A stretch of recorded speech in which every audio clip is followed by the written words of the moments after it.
Amen. Et nous restons debout et on va lire ensemble quelques versets dans le psaume 145. Le psaume 145, c'est le texte de ce matin. On va lire les 6 premiers versets. C'est la louange de David. Je t'exalterai, ô mon Dieu, mon roi, et je bénirai ton nom à toujours et à perpétuité. Chaque jour, je te bénirai et je célébrerai ton nom à toujours et à perpétuité. L'Éternel est grand et très digne de louange, et sa grandeur est insondable. Que chaque génération célèbre tes œuvres et publie tes hauts faits. Je dirai la splendeur glorieuse de ta majesté, je chanterai tes merveilles, on parlera de ta puissance redoutable et je raconterai ta grandeur. Amen. Amen. Je voulais vous asseoir, s'il vous plaît. Vous l'avez compris, hein? Depuis le début, c'est la grandeur de Dieu. Ce dimanche, c'est vraiment de parler et d'insister sur la grandeur de Dieu. Nous sommes à 3 mois maintenant de la fin de l'année. L'année 2019 n'a plus que 3 mois à courir. Dans 2 jours, c'est déjà le 1er octobre, c'est le début du dernier trimestre de l'année. Et il était bon que je rappelle l'importance de s'approcher de Dieu. Une année d'intimité, c'était pour qu'on apprenne, qu'on s'exerce à s'approcher de Dieu. Si on s'approche de Dieu, voilà ce qui va nous rendre fidèles. Nous ne sommes pas fidèles à Dieu par nos propres forces. Nous sommes fidèles à Dieu parce que nous l'approchons. Quand nous le contemplons, quand nous goûtons au bonheur de sa présence, alors ça nous pousse à être fidèles et à être fidèles jusqu'à la fin. Et c'est important. Alors ceux qui ont, durant l'année, fait régulièrement cet exercice, qui se sont disciplinés pour s'approcher de Dieu, avoir des temps d'intimité avec Dieu, et ceux qui le poursuivent, frères et sœurs, ne peuvent pas rester indifférents. Il y a quelque chose qui doit se passer quand on a l'habitude, quand on a cultivé cette habitude d'aller dans la présence du Seigneur. Il y a quelque chose qui arrive. On ne peut qu'être émerveillé. On ne peut qu'être ébloui. On ne peut que développer une certaine passion, devenir un passionné de Christ, passionné de Dieu. Tant qu'on n'a pas fait notre moment, on n'a pas eu notre moment d'intimité, il y a quelque chose qui nous manque. Quand on cultive cette habitude dans la présence de Dieu, on est émerveillé, on est ébloui de sa grandeur, on est ébloui de sa beauté, on est ébloui de tout ce qu'il est.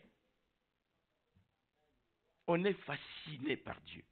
Ça va être ça le titre du message. Fasciné par Dieu. Fasciné. Voici ce que je souhaite à cette église. Que ce soit une église fascinée par Dieu. Émerveillée par tout ce qu'il fait, par tout ce qu'il accomplit chaque jour. Et il y a tellement de choses en lui qui font que nous pouvons être fascinés par lui. Mais qu'est-ce qui vous fascine dans votre vie? Il va y avoir des gens qui sont fascinés par le sport. Ils sont fascinés par la nature. Ah, la nature est belle. Ah, ils vont faire des voyages. Ils vont payer des milliers de dollars pour aller visiter, soi-disant, les 7 merveilles. C'est 7 ou 8 maintenant, je ne sais plus. Les 7 merveilles du monde.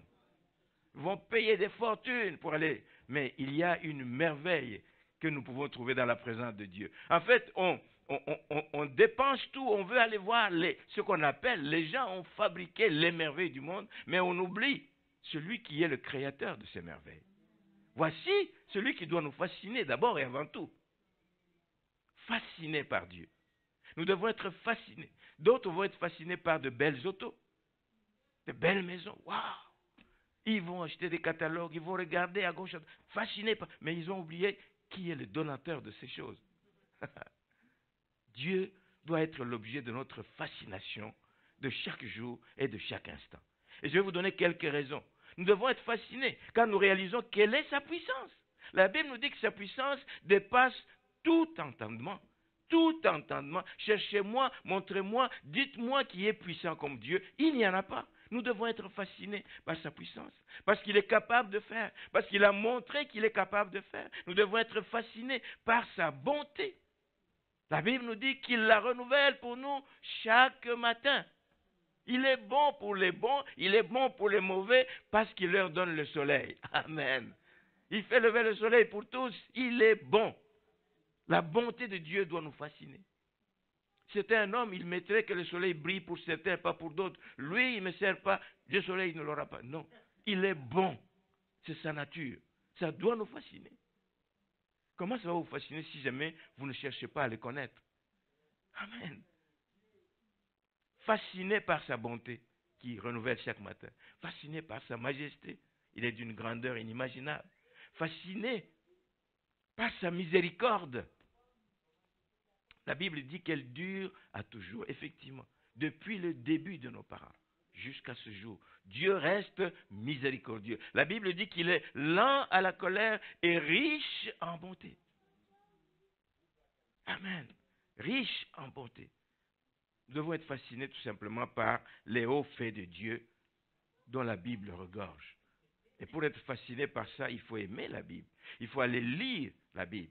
Il faut la méditer et s'arrêter justement quand il y a quelque chose de frappant qui arrive et dire « Waouh, oh qu'il est bon mon Dieu, waouh, oh qu'il est puissant mon Dieu, lui qui a fait ci, lui qui a fait ça. » Fasciné par Dieu, voici ce que je vous souhaite ce matin. Face à toutes ces évidences concernant Dieu, il y a beaucoup d'évidences concernant Dieu. Face à tout cela, il est impossible de rester insensible. Impossible de rester insensible. On est poussé à le louer, on est poussé à le bénir, on est poussé à le célébrer, on est poussé à la louange, on est poussé et notre adoration change. Plus nous développons cette culture de la présence du Seigneur dans notre vie, notre adoration change, notre adoration prend une autre dimension à la mesure où nous découvrons qui le Seigneur est. S'il y a un devoir que je pourrais donner à chacun de nous dans cette église, c'est de cultiver ça. Cette habitude d'aller chercher Dieu, d'aller dans sa présence, de passer du temps, de le contempler. Pas toujours de parler, pas toujours de dire des choses, pas toujours de multiplier les mots. Parce qu'à la fin, les mots finissent et on commence, tu peux même te retrouver en train de dire des choses qui n'ont rien à voir. Des fois, c'est juste le contempler. Sur un texte, je m'arrête, il me dit que Dieu est bon. Voici ce qu'il a fait dans la vie de telle personne. Je m'arrête, je médite, je dis, oui, quand je regarde dans ma vie, je peux confirmer que Dieu est bon. Amen. C'est cela, méditer la parole de Dieu. En quoi cette part? Donc notre louange, notre adoration prennent une autre dimension quand nous développons donc cette culture. Et donc, si toutes ces choses se développent dans notre vie chrétienne est stimulée. Elle est stimulée. Elle ne va pas être stimulée par les discours du pasteur, elle ne va pas être stimulée par les téléphones qui vous disent « venez aux réunions, faites ceci, faites cela. » Non, non, non. Notre vie chrétienne va être stimulée par cette louange qui nous amène à une nouvelle dimension de la connaissance du Seigneur. Et je voudrais vous encourager ce matin donc à découvrir la majesté de Dieu. Et nous allons le voir à travers la Bible. D'un bout à l'autre de la Bible, d'un bout à l'autre, Dieu est présenté sous différents aspects. Beaucoup d'attributs lui sont attribués. Dans le livre de Deutéronome, on dit qu'il est grand, on dit qu'il est puissant, qu'il est terrible. Ici, on a vu qu'il était redoutable. Mon nom est redoutable. Il y a tellement de qualifications qu'il lui donne, qui lui ont été données aussi par des gens comme vous et moi, ceux qui nous ont précédés dans la foi. La Bible nous parle de la vie de certaines personnes qui nous ont précédés dans la foi. Il nous parle de leurs expériences extraordinaires qu'ils ont connues avec le Seigneur. Alors parmi eux, j'ai choisi David. C'est pour ça que ce matin, j'ai lu des psaumes et des psaumes.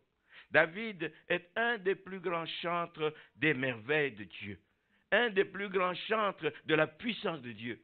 Un des plus grands chantres de la bonté de Dieu et de la gloire de Dieu à travers les psaumes. Nous en avons beaucoup. Nous avons beaucoup de psaumes ici. 150. Où il parle de ce qu'il a vécu avec le Seigneur. Et ça nous édifie, nous tous. Et voilà pourquoi il nous a légué une richesse. Dans le psaume 145 que nous avons lu ce matin, nous allons voir que c'est un hymne, un véritable hymne, c'est un chant quasiment à la puissance et à la bonté de Dieu. Au verset 6, il est dit ceci, qu'on parlera de ta puissance redoutable. David parle de la puissance redoutable de Dieu. Pas qu'on lui a nécessairement raconté, mais des choses qu'il a déjà vécues lui-même. Mais aussi des choses qu'il a entendues de ce qu'il a fait avec le peuple d'Israël. Quand ils étaient en Égypte, chez Pharaon, 430 ans d'esclavage, il les a sortis des mains de Pharaon d'une main forte et puissante. Il les a fait traverser la mer Rouge de manière tout à fait extraordinaire. Dieu est redoutable parce qu'il fait. Dieu est redoutable. David peut le dire qu'il est redoutable quand il sait comment, lorsqu'il était encore jeune garçon, berger derrière les brebis de son père, comment Dieu l'a épargné, comment Dieu lui a évité d'être ravagé par l'ours, par le lion. Un jeune garçon qui se bat contre l'ours, qui se bat. C'est la puissance de Dieu. Amen. Dieu est redoutable parce qu'il peut faire même dans la vie d'un petit enfant. Amen.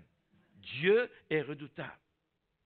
Dans le verset 13 du même texte, on nous parle de ceci. On dit que ton règne est un règne de tous les siècles et la domination subsiste dans tous les âges. La domination de Dieu subsiste dans tous les... La domination de Dieu et son règne sont éternels. Et si vous remontez dans le psaume 47, on dit que son règne s'étend même sur toute la terre. Il n'a pas une parcelle du continent terrestre qu'il domine. Il domine sur toute la terre. Un règne éternel, un règne sur toute la terre, un règne qui donc est éternel. Merci Seigneur. Et ça c'est vrai pour lui seul. Amen. Dites-moi quel est ce dirigeant qui est éternel. Il y a d'abord personne qui est éternel sur cette terre. Mais lui est le Dieu éternel. Et son règne est éternel, contrairement à tous ces dirigeants qu'on a connus. On en a connu des grands hommes que vous avez connus ou dont vous avez entendu parler. Vous avez entendu parler des gens qui étaient orgueilleux, qui disaient que moi je vais rester longtemps au pouvoir, moi mon règne va faire ci, va faire cela. De l'orgueil mal placé, de l'orgueil qu'ils peuvent manifester, mais ils sont finis ces gens, ils sont limités dans le temps, ils calculent, mais sans savoir que demain ne leur appartient pas. Ils font des déclarations inutiles. Hitler, le gars qui a fait des dégâts dans le monde, quand il a pris le pouvoir et que les choses ont commencé à prendre place, il voyait qu'il a son pouvoir s'asseyait, il voyait que son règne et son Reich allaient durer 1000 ans. Il l'a déclaré, 1000 ans, convaincu. Mais savez-vous combien il a duré? 12 ans.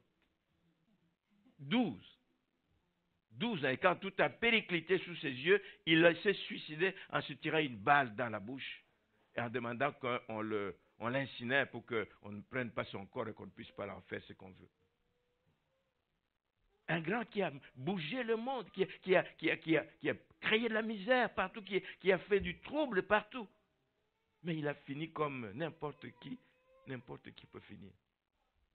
Il n'y a personne qui est éternel. Il n'y a personne qui est grand comme Dieu. Le Shah d'Iran, vous avez entendu parler du Shah d'Iran, qui a fait parler de lui pendant des années.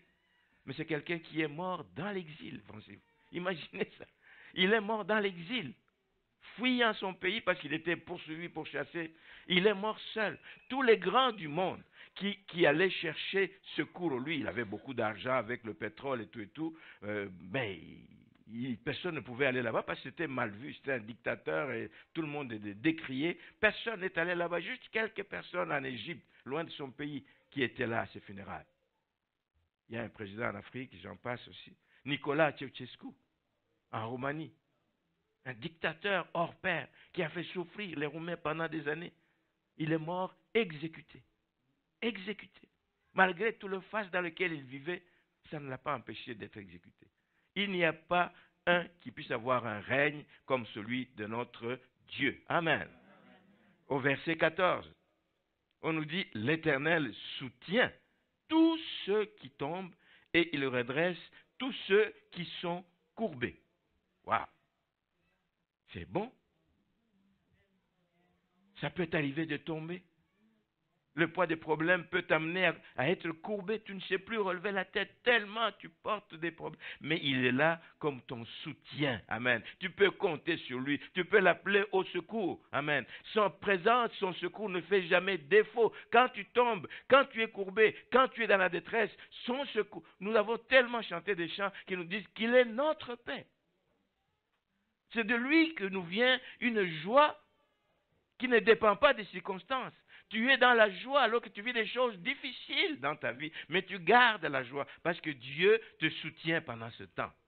Il est notre soutien. Les versets 8 et 9, si vous remontez plus haut, il dit qu'il est miséricordieux, il est compatissant. Il ne veut pas voir les siens en train de souffrir, de crouler sous la misère. Il vient à leur secours. Et David en a fait l'expérience.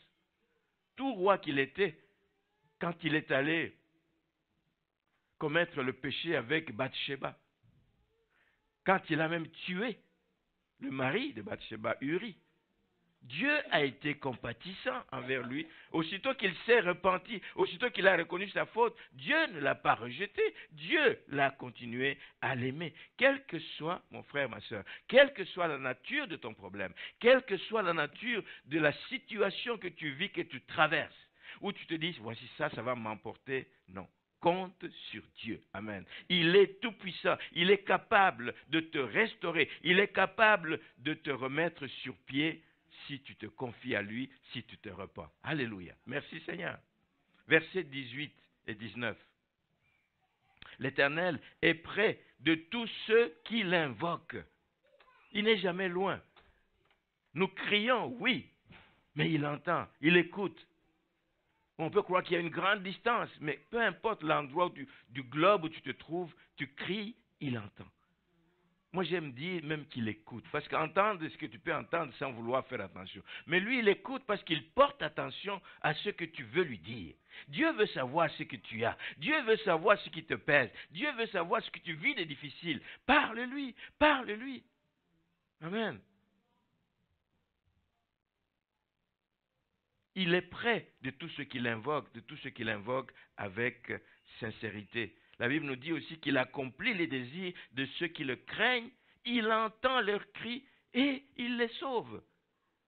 La main de l'Éternel n'est pas courte, bien frères et sœurs, elle n'est pas courte. On peut compter sur la bonne main de Dieu. Et nous allons voir qu'il n'y a pas que David qui pouvait le dire, d'autres personnes aussi. Et nous en avons parlé il n'y a pas très longtemps. Dans d'autres passages de la Bible, on trouve aussi d'autres personnages qui reconnaissent la grandeur de Dieu à travers ce qu'ils ont vécu, à travers différentes situations qu'ils ont eu à traverser. L'autre, c'est Néhémie. On en a parlé ici pendant 2 dimanches, il y a peut-être 1 mois. Néhémie a à cœur de rentrer à Jérusalem pour aller rebâtir les murailles qui étaient en ruine, les murailles de Jérusalem qui étaient en ruine. Néhémie fait une prière. Il invoque Dieu, il n'invoque pas un homme, il invoque Dieu dans ses prières en citant ses attributs. En citant ses attributs. Dans Néhémie, chapitre 1er, le verset 5, on ne va pas lire, il le cite comme étant un Dieu grand et redoutable. Il est grand, ça revient tout le temps. Chez David, ça revient. Chez Néhémie, ça revient. Chez Job, ça revient. Chez d'autres personnes. Il est grand et redoutable. Il ajoute que tu es celui qui garde ton alliance. Tu n'es pas un homme pour changer d'avis à tout bout de champ. Quand tu es en alliance avec quelqu'un, tu gardes. Il est fidèle. Il est le Dieu fidèle qui garde son alliance. Il fait miséricorde à tous ceux qu'il aime, il leur fait miséricorde. Et il a fait miséricorde au peuple d'Israël quand ils sont allés en captivité, mais c'est pour un temps, pour leur passer le message à cause des fautes commises, mais il ne les a pas abandonnés. Ils étaient appelés à revenir dans leur pays qu'il avait promis. Vous connaissez la suite. Il est arrivé dans ce pays, il a eu la faveur du roi, il a eu la faveur des gens, même s'il a eu des combats, mais il a fini par accomplir le travail qu'il devait faire. Il a bâti la muraille, ils ont fait de grandes choses, et quand tout ça est fini, malgré toute l'opposition qu'ils ont rencontrée de la part des Arabes, de Tobija et tous les autres, il déclare encore dans Néhémie 9, au verset 32 et 33, que le Dieu est grand, qu'il est puissant et qu'il est redoutable. Il le traite de Dieu juste et fidèle. Comptez sur la bonne main de Dieu, frères et sœurs. La bonne main de Dieu est sur ceux qui le craignent. Le secret de la vie chrétienne, la crainte de Dieu, c'est le commencement de la sagesse. La crainte de Dieu. La bonne main est sur ceux qui le craignent. J'ai parlé de Job tout à l'heure. Job nous parle aussi de la grandeur de Dieu. Et là, c'est un bon livre à lire. Il nous parle beaucoup, beaucoup de la grandeur de Dieu. Que ce soit ses amis qui sont en train de se moquer de lui, eux aussi reconnaissent la grandeur de Dieu. Dans Job 36, chapitre 36 et chapitre 37, un de ses amis qui dit que Dieu est grand, que c'est lui qui commande à la neige de tomber, que c'est lui qui commande à la pluie de tomber. Amen.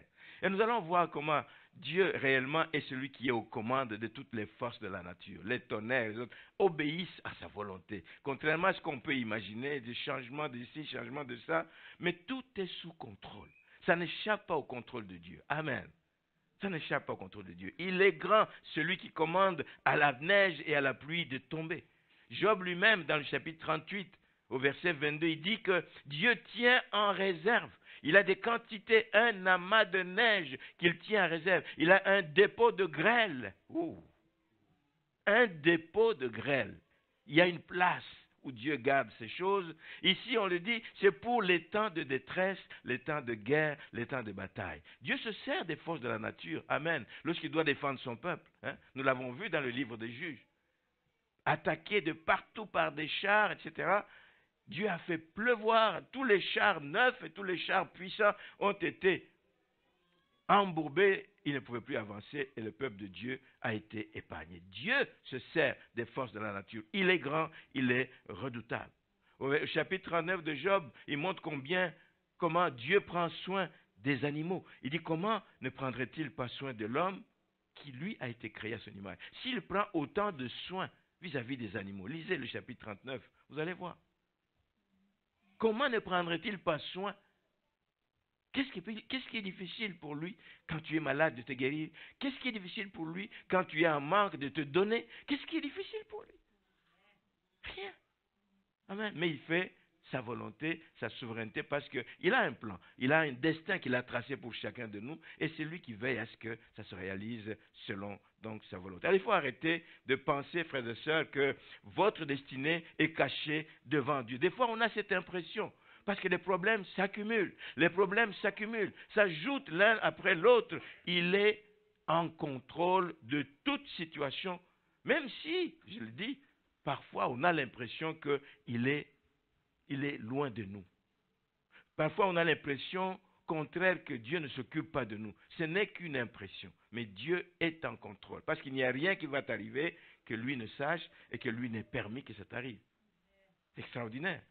Nous avons un Dieu puissant, un Dieu redoutable. Dans le livre de Daniel, on en parle aussi de la grandeur de Dieu. Cette fois-ci, je ne le prends pas de la bouche de Daniel, mais je le prends d'un païen. Dans le livre de Daniel, il y a plusieurs passages au chapitre 2, on nous parle du roi Nebuchadnezzar. Un roi païen, un roi qui a voulu faire des choses contraires, un roi qui a voulu empêcher Daniel de louer, de servir son Dieu comme il se doit, un roi qui a voulu, etc. On sait comment, dans le chapitre 2, verset 47, Daniel a eu la révélation du rêve que le roi Nebuchadnezzar avait fait. Il a fait un rêve, il ne sait pas l'interpréter, il demande autour de lui qui peut l'interpréter, il dit, mais on peut interpréter un rêve que tu nous dis. Il dit, je ne me souviens pas du rêve. Mais Dieu a été capable de révéler le rêve à Daniel. Et Daniel en a même donné l'explication au roi. Dieu est puissant. Amen. Les amis de Daniel, quand on les a jetés dans la fournaise, vous connaissez la suite. Ils étaient 3, mais quand le roi est venu le matin pour regarder, il voit, oh, il y a 4 personnes, et l'un d'eux ressemble à un fils de Dieu. Dieu est présent dans nos situations difficiles. Il est présent. Il ne les a pas sortis, il ne leur a pas épargné de tomber dans la fournaise, mais il était avec eux.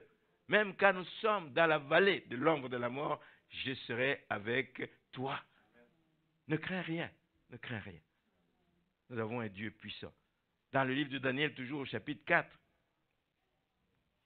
vous savez comment ce roi Nebuchadnezzar, à cause du fait qu'il élevait continuellement son cœur, il reconnaît le Dieu de Daniel, il reconnaît le Dieu de Meshach, Shadrach et Abednego. Il le reconnaît, mais il retombe encore, il élève encore son cœur. Cette fois-ci, Dieu l'a rendu comme un animal. Pendant 7 ans, il a bouffé de l'herbe comme des animaux. Il a mangé de l'herbe. Mais au bout de 7 ans de folie, mais Dieu l'a restauré.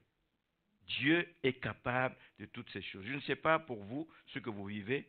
Je ne sais pas vous comment vous considérez Dieu.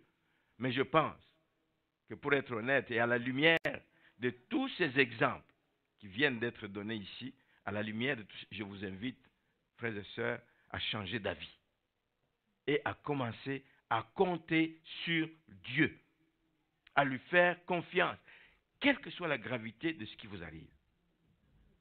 Je parlais avec un frère hier ou avant-hier, un frère qui est diagnostiqué malade, un cancer fort avancé.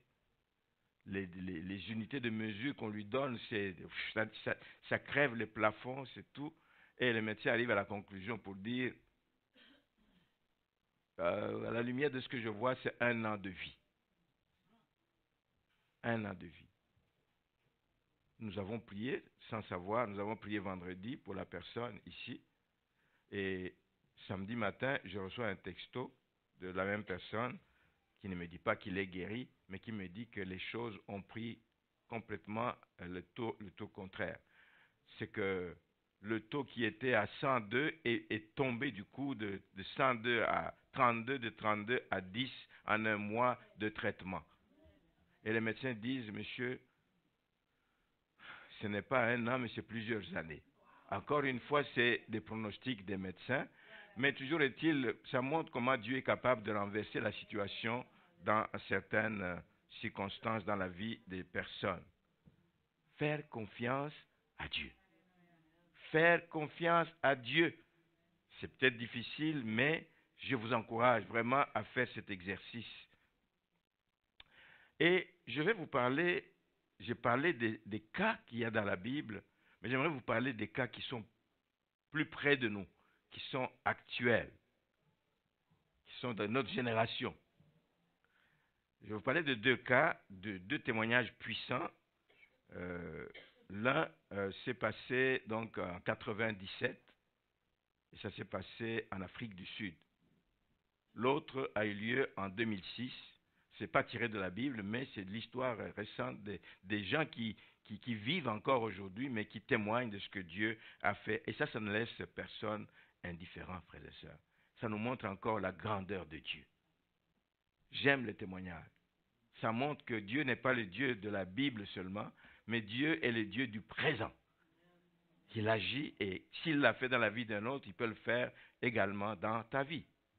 Alors il s'agit j'ai dit que ça se passe en Afrique du Sud, dans une ville qu'on appelle Durban. C'est un fermier chrétien, apparemment chrétien depuis les années 79, et son nom est Angus Buchan, B-U-C-H-A-N. Et il évangélise, il a vu la main de Dieu dans sa vie, dans les temps d'évangélisation, en priant pour des gens. Il a vu la main de Dieu. Et alors, il s'est passé quelque chose en 97 sur lequel je vais un peu m'arrêter ici. Ça se passe à l'époque où vous avez tous entendu parler de ce phénomène qu'on appelle El Niño. El Niño, on dit que c'est des courants qui viennent et qui perturbent complètement le climat et l'atmosphère. Et dans certains pays, avec El Niño, c'est des inondations qui arrivent. Dans d'autres pays, par contre, c'est la sécheresse. Et pour l'Afrique du Sud, c'était la sécheresse qui était annoncée, une sécheresse exceptionnelle. Ils disent qu'ils n'ont pas vu une sécheresse comme ça depuis plus de 50 ans. Ça se passe en 97. La météo, évidemment, multiplie ses alertes. L'association des producteurs agricoles dans la région multiplie les annonces à tous les membres, tous les fermiers, dire attention, attention, lorsque vous allez faire vos champs, faites attention, ne plantez pas des plantes qui exigent beaucoup d'eau parce que vous n'en aurez pas. Il va y avoir une sécheresse extraordinaire. Changez de camp, faites quelque chose d'autre, mais pas des plantes. Et lui, il avait en tête cette année-là de planter les pommes de terre. Alors, ceux qui savent combien les pommes de terre regorgent d'eau, c'est que ça a besoin de beaucoup d'eau pour pouvoir pousser. Il en parle autour de lui. Il dit, mais moi, je vais planter cette année les pommes de terre. Ça exige beaucoup d'eau et, semble-t-il, aussi beaucoup d'engrais. Donc, ça coûte cher pour cultiver une pomme de terre. Maintenant, lui, il a dit, mais non, j'ai eu ça à cœur. Il a prié Dieu. Il ne faut jamais faire des choses de sa tête, alors qu'on vous annonce des situations difficiles. Il a prié Dieu. Et Dieu lui a donné la conviction de planter des pommes de terre. C'est de la folie, n'est-ce pas? La foi, c'est la folie. Aux yeux des gens, c'est la folie. Parce que c'est un défi qu'il prend. Un défi qu'il ne prend pas pour prouver quoi que ce soit aux autres, mais parce qu'il croit et il sent que Dieu l'a convaincu de le faire. Et lui n'a jamais fait ça auparavant. Alors, tout ce qui se passe autour de lui, les amis, la famille, les autres fermiers dans les environs ici, oh, ils commencent à le menacer, pas le menacer, à le dissuader plutôt. Ah non, attends, ne fais pas ça, tu vas faire faillite. Tu vas investir beaucoup d'argent, mais tu ne vas rien récolter. Tu vas perdre, tu vas tomber en faillite. Ne fais pas ça. En plus, tu n'as pas beaucoup d'expérience. C'est la première année que tu le fais. Écoute, nous avons l'expérience. Nous savons ce que c'est. Il leur dit, essaye plutôt autre chose. Fais plutôt l'élevage des poussins. Tu as des grandes étendues. Fais plutôt l'élevage des poussins. Tu vas te faire de l'argent. Et l'homme dit, je m'en tiens à ce que Dieu m'a dit. Je fais confiance à Dieu. Arrivez aussi, qui vous arrive aussi des fois à faire confiance à Dieu quand vous voyez que ça risque de tout écrouler autour de vous, mais à condition que cela vienne de Dieu. Faites attention parce qu'il y a des gens qui prennent leurs pensées pour ce que Dieu leur a dit, mais assurez-vous réellement que Dieu vous convainc que c'est ça. Et quand c'est le cas, vous le faites, que ça vient de lui, vous allez voir les résultats. Et cet homme, donc, a continué sur le chemin. Il s'est mis à chercher les semences. Alors, vous pensez bien que les semences, à ce moment-là, c'était rare. C'était difficile de trouver. Il a trouvé des pommes de terre de très, très mauvaise qualité. Les autres ne voulaient pas comment on appelle, vendre leurs pommes de terre parce qu'il dit, ben, on va garder ce qu'on a, etc. Donc, et il a quand même pu trouver des semences, des pommes de terre qui étaient commencées à fatiguer. Il semble que même il y a des bourgeons, je ne sais pas comment on appelle, des pousses qui commençaient à sortir.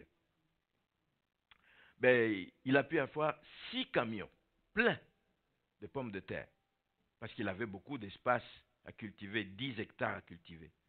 Alors, la période d'attente, c'est là que les Romains s'empoignaient.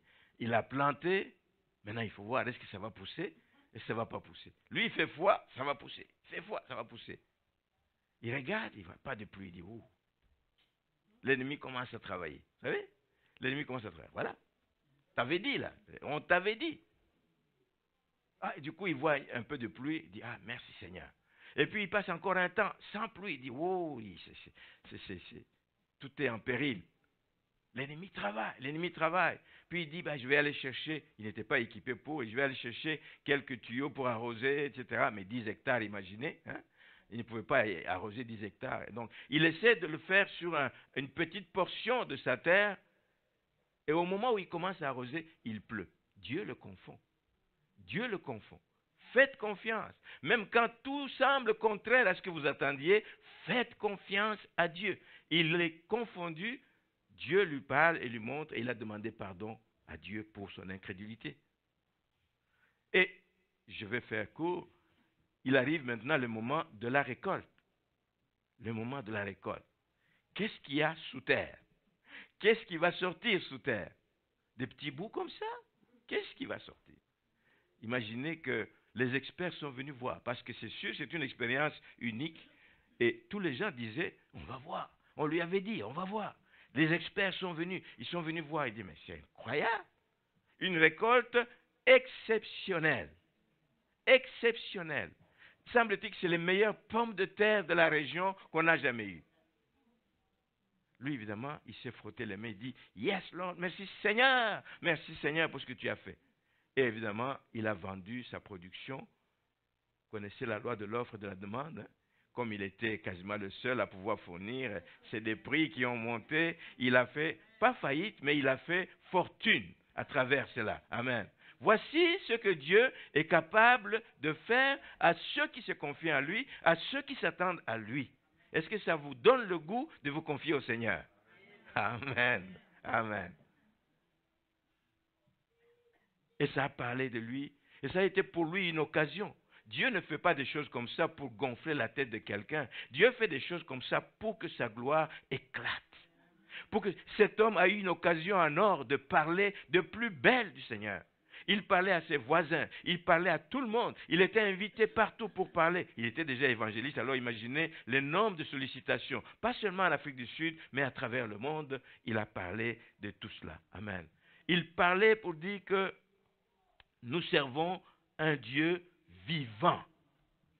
Nous servons le Dieu vivant.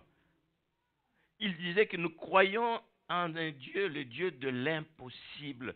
Lui, il répond à la foi. Il répond à ce qui paraît comme une folie dans la vie des autres, de ceux qui périssent. Il répond à la foi des gens, même dans des circonstances difficiles. Même dans des circonstances difficiles. Croyons en Dieu. Attachons-nous à Dieu. Et attendons-nous à lui. Comme dit l'Épître aux Hébreux, chapitre 11, verset 6, que Dieu récompense ceux qui mettent leur foi en action. Qui ne déclarent pas seulement la foi de la bouche, mais qui le mettent en action. Est-ce que tu as la foi? Oui, j'ai la foi. Mais au moment de la manifester, tu trembles. Dieu récompense. Dieu honore la foi de ceux qui la mettent en action. Je vais passer au deuxième exemple que je voulais vous apporter ce matin. Donc, j'ai dit que le deuxième exemple se passe en 2006, en Belgique. En Belgique. C'est un homme d'affaires qui est déjà venu, d'ailleurs, plusieurs fois ici au Québec. Il a témoigné à plusieurs endroits, dans plusieurs églises. Son nom est Guy Maréchal. Alors, en 2006, c'est un homme d'affaires prospère, et puis, il est foudroyé par un ACV. Ici, on dit ACV ou AVC. AVC. En Europe, on parle de ACV, alors je confonds. Dans le livre, c'est ça. Donc, il est foudroyé par un AVC et il se retrouve aux portes de la mort. Vraiment aux portes de la mort. Donc, croyait que c'était fini pour lui.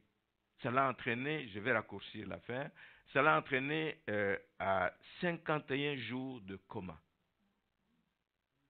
Vous savez bien que ici, quand quelqu'un est dans le coma une semaine, tout de suite, on veut décider de débrancher. On va se dire, ça coûte cher, ou je ne sais pas quoi, ou la personne va être légume, ou il n'a plus de chance de marcher, il n'a plus de chance de ci. 51 jours dans le coma, mais un coma profond. 51 jours. S'il tenait encore en vie, c'est parce qu'il était branché sur des machines. Les médecins, pour eux, avaient constaté une mort cérébrale chez cette personne, donc il était maintenu en vie artificiellement. Pour eux, donc, ils arrivent à une conclusion. Au bout de ces 51 jours, ils disent, il n'y a plus rien à faire. Comme je dis, ils ont montré, ils disent, voici ce qui va arriver à cet homme. Il va être un légume, il ne pourra rien faire. Il ne peut pas marcher. Il peut pas... C'est un homme qui pesait 120 ou 102 kilos. Il a baissé à 48 kilos. Il dit, il est très grand de taille, alors il dit, non, il ne peut pas tenir sur ses jambes, il n'y a rien à faire, il faut qu'on débranche. Mais il avait un frère dans sa famille qui était chrétien. On écoute quand même encore un peu la famille. Il a dit, non, moi je sens que cet homme va revenir à la vie. Il dit, gardez-le, gardez-le. Le médecin essaie d'expliquer, mais non, rien à faire. Le frère dit, je vous demande s'il vous plaît de le garder, de ne pas débrancher. Et il est allé appeler un serviteur de Dieu en Belgique pour prier pour le malade. Il a fait une prière et puis il est parti. Rien ne s'est passé. Et puis comme ça durait encore, et puis il y a une cousine ou je crois une sœur qui dit, il a appelé sa femme, la femme qui était dans une autre ville. Je pense qu'ils étaient séparés ou quelque chose comme ça. Il appelle sa femme et dit, viens voir ici. Il dit, voici ce qui est arrivé.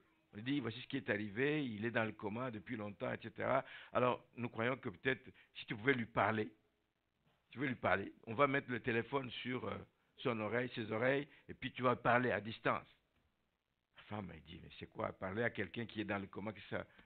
Et elle a obéi, elle a parlé. Elle a commencé à lui dire, voici Guy, tu m'as toujours promis que tu serais pour moi, que tu serais avec moi, tu serais avec les enfants, c'est le temps de le montrer, etc.